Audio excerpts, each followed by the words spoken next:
Hi guys, welcome back to the shed. Right, well, what I've got on today, I've got a couple more parts in the post. So I sent away for a brand new inner tube in the front there, because the inner tube that's in there at the moment is knackered. I can't do much with it. I've tried taking it out and I think I've probably put another hole in it. So I thought, it's been in there for a while, I'll replace it, it's cheap enough. So I've got that. I got these brand new brake pads come through. Ordered those on Amazon. Was it eBay? No, I ordered them on eBay, and they were cheap enough. They were just less than a tenner, and they were by a reasonable brand. So I thought, well, might as well. It's worth doing. I've got the air filter, so that's ready to go into the air box, which I've put back together. So I just need to get some oil now to completely cover the filter itself. These are all jobs that I'm doing as I go, as and when the parts arrive. Right, so anyway, what we're up to today, I just stripped out the carb from the KLR and I'll be stripping it down today, cleaning it up, sorting all the jets out, and I've got some spare parts left over from my GPZ carbs, which I'm told are quite similar. So if there's anything that I need, clamps, maybe some jets, see if I can figure out what size the jets are, maybe upjet them, because there's a little modification I want to do to the airbox. Partially done already, I think. I think this could be where the snout comes out, but yeah, this part here on the 650. The 650, you can cut this bit out and some of this as well, so you're increasing the amount of air going into the airbox. So to combat the likelihood of it going lean, you then have to obviously up jet. So hopefully some of the jets I've got in my 500 will be slightly bigger than the jets that I've got in this one, but I won't know until I take it apart. So as normal, done this a few times now, especially with the little moped that I've still got in the shed. I've taken that one apart before and shown you how to do it. It's roughly the same thing, only it's a very slightly bigger carburetor. So anyway, I'll show you. I've got a different mount that I can put the camera on. I'll show you in better detail how you clean out one of these carbs. So some of you might remember how I did this last time. Started off with a brush, and just before I get started on that, I'm going to check a couple of things. Let's add a little bit more light here because you might be able to see this. So if I shine that in there, those jets there, or those crevices there, are quite gross, although having said that, they are open on the inside. I don't know if you can quite see in there, but they are clear. It's just there's some residue inside. The other thing I wanted to check was that this actuates smoothly, but he says.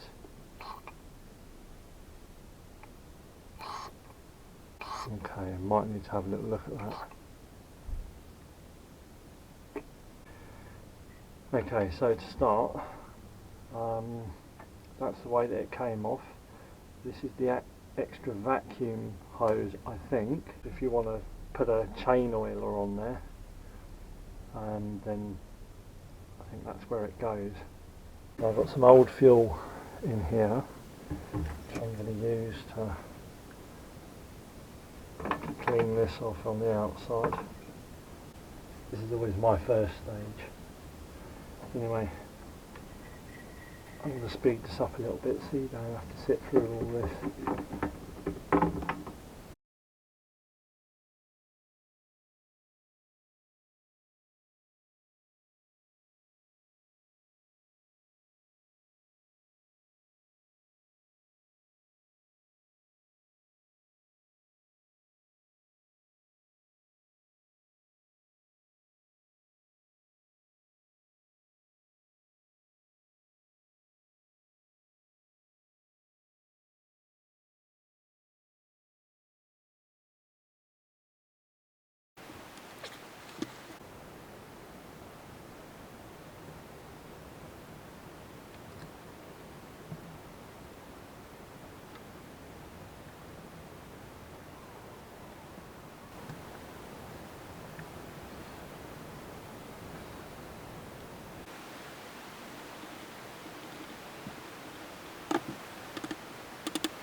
Okay. I know that looked a bit brutal, but the seal, wow. Yeah,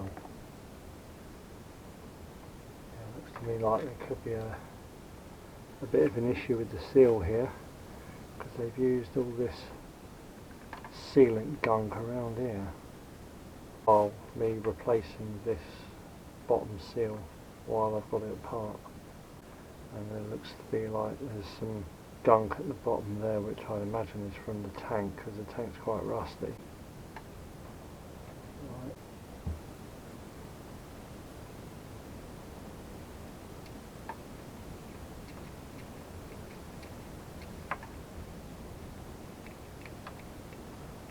I'm going to take this out anyway.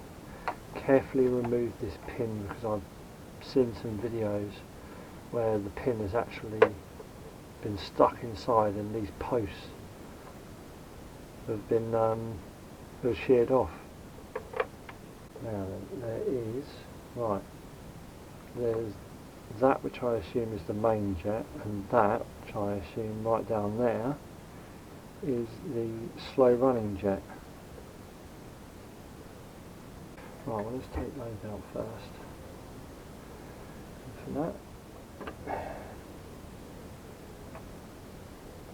that was a good one for that one.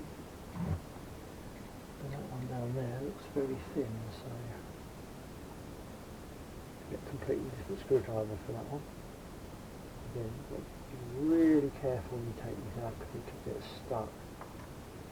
If they're stuck and you shear the end of this, you could end up knackering the jet. Right, you hold it up to the light.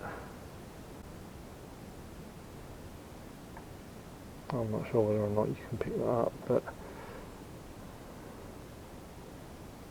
that's fine. That's clear, but I'm going to clean that anyway. So that's the main jet. I assume that's the end of the needle. Yeah, it is.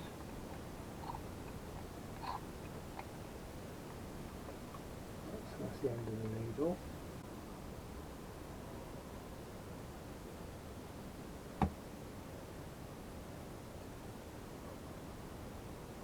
There we are.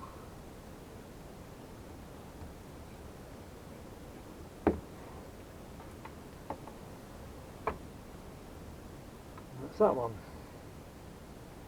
which is, this one's semi-clear. It probably would have ran, funny enough. Well, let's see if we can figure out what size this is. That's a size 40.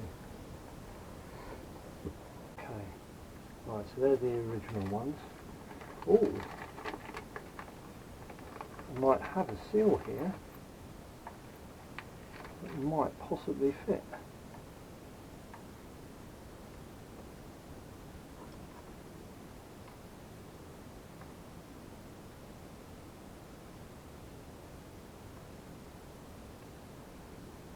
Okay, yeah, that's very handy. Looks like some of this seal might possibly fit that, and that looks to be in good shape too. So I'll leave that in there, and if that does indeed leak, then I will change it in that one. Right then, let's have a look at these jets. And I think they might be different. These ones here from GPZ, these are a size 35, and the ones from the KLR are a size 40. So looks like that's not going to help. That's just going to make it run leaner. Right, so anyway, these are the main jet and the pilot jet, or slow running idle jet, I need to clean out. And while I'm at it, I might have a look at this bit around here as well, clean this up. It looks to me like some of the sealant's got inside here and potentially clogged it up. Right, let's see if I can persuade this to come out.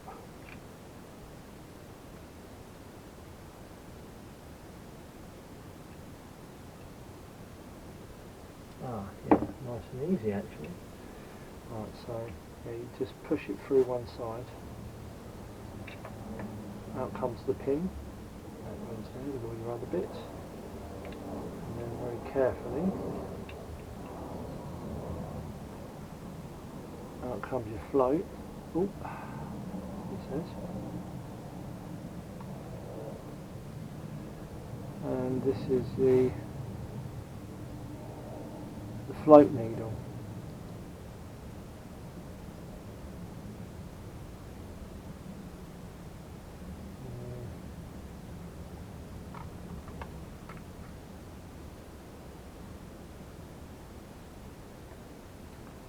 Doesn't look too bad in there.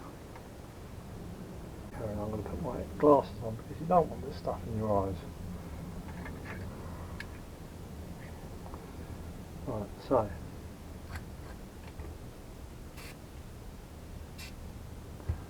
not quite the stuff I would normally use. Let's give it a go anyway.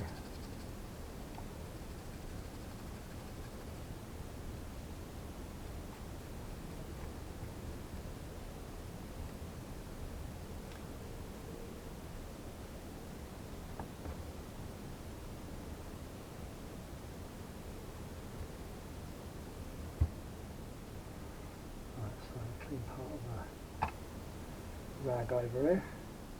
Well, seems to be doing something, so good news.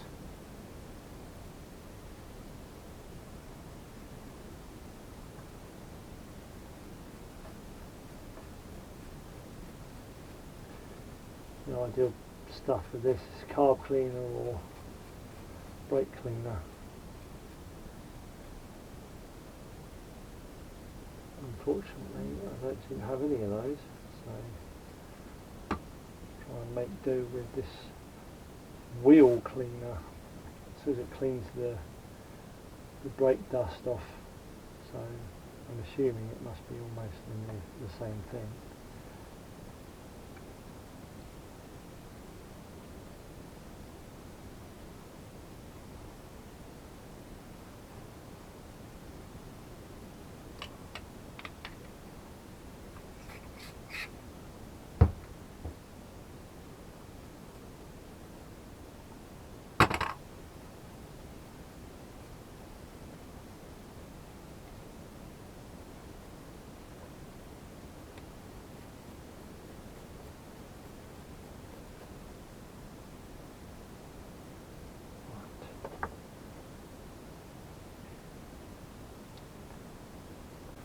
So that can go back in.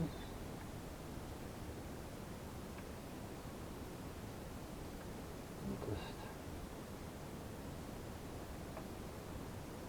snug that up.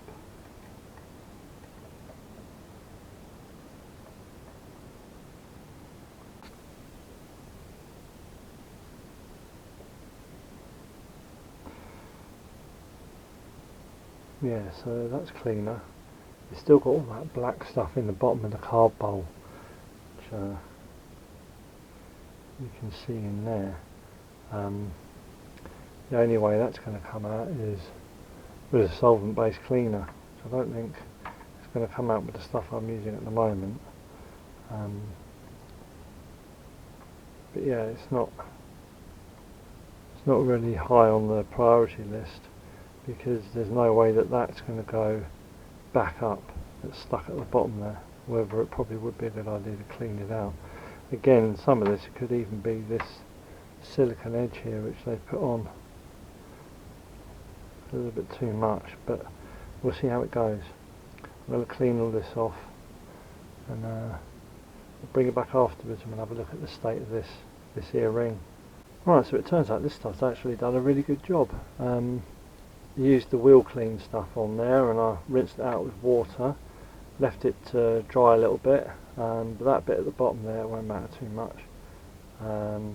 Again, when the fuel goes in there, it'll stay in there. This is all magnetised, so any like bits of rust and that go in the bottom there normally anyway. So anyway, I've taken this out and given it a good clean. There was silicone underneath it as well. If this then does leak, then I've got a spare from the GPZ. So anyway, I'll put this back together.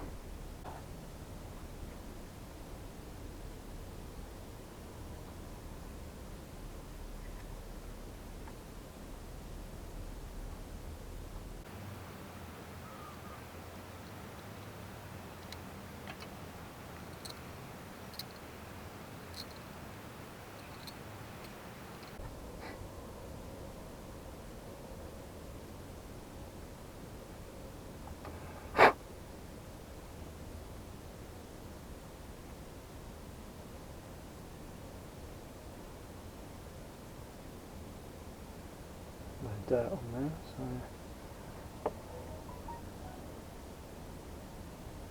it goes back over the hanger there.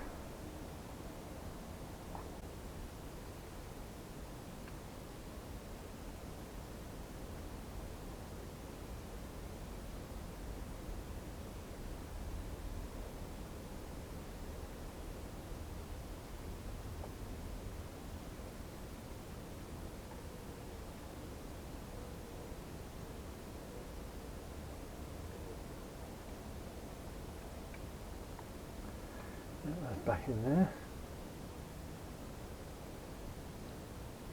This pin's nice and clean, so that can go straight back in.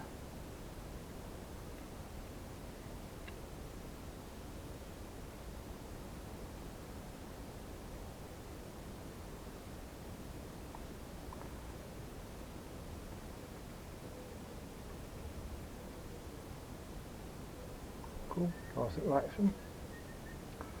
Right, so that's back in there.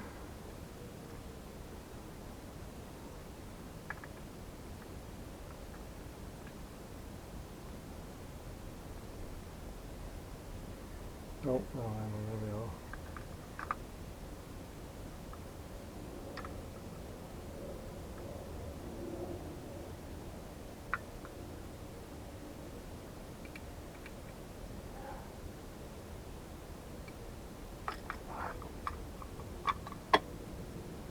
Just like that.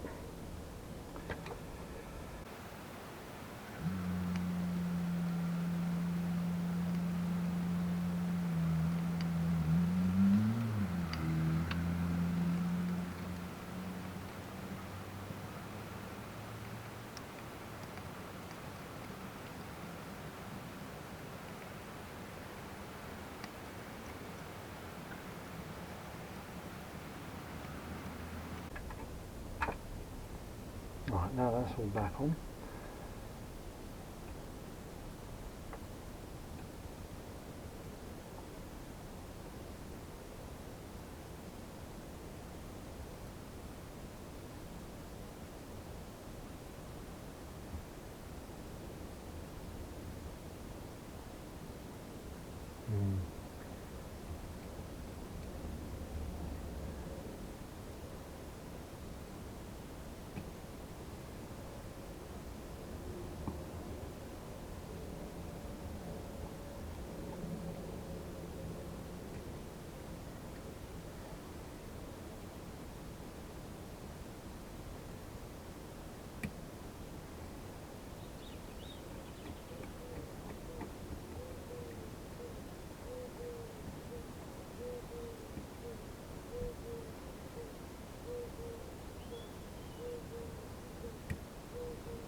When you open this up, you've got to put your finger over the top, because inside there's a spring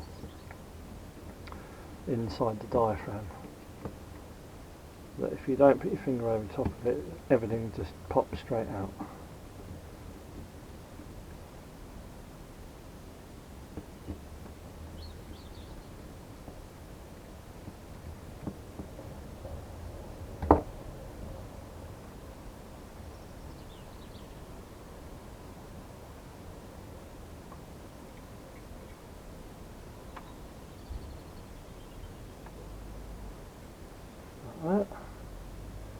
there's the spring,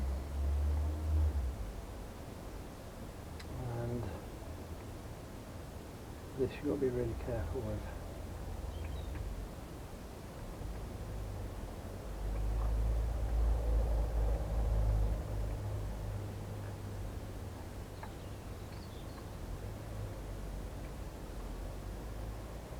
Right. Okay, so here's your diaphragm, and there's your fuel needle.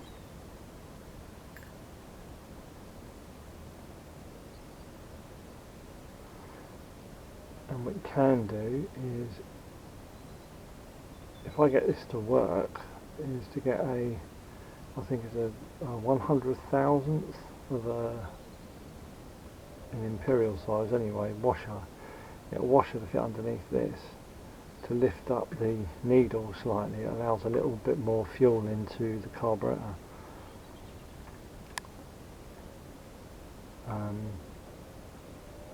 Rather than changing all this, but then it's a good idea to take this apart because there's a little bit of crud on there which I need to clean off. So yeah, that diaphragm looks in a good state. It's not cracked or anything like that. So just as a matter of interest, I've just taken out the pin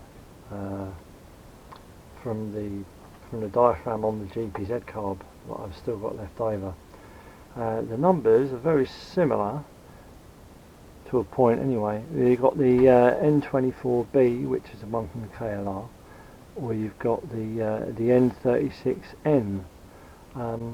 But putting them side to side, you can see by eye that there is a slight difference in the size, and obviously also in the length.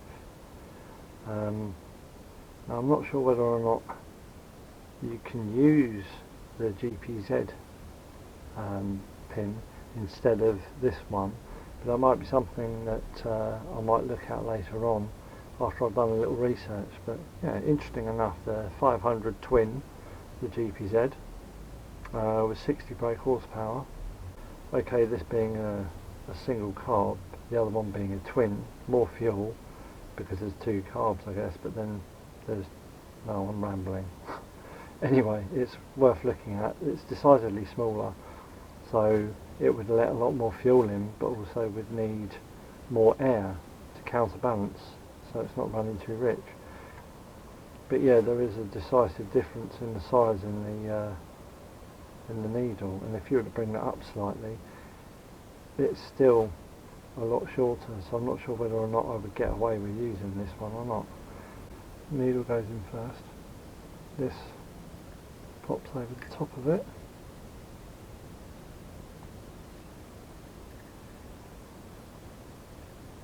And that goes in there.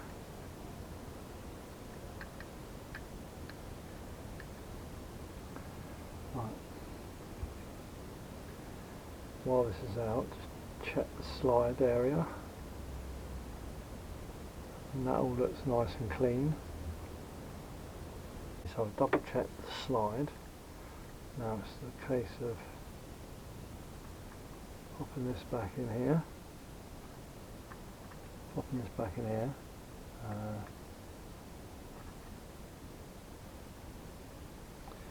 think we're going to have to do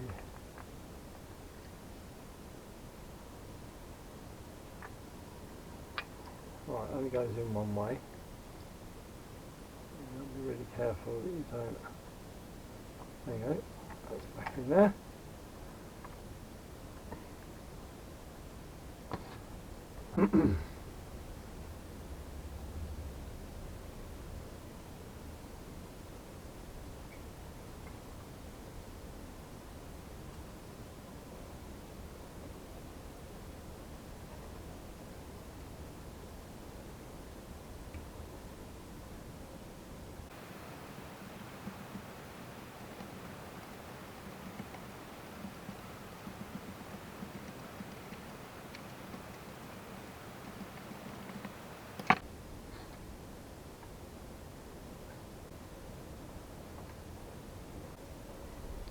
Right, so that's back on and it's still working in the same fashion. So I'm going to call that good and done.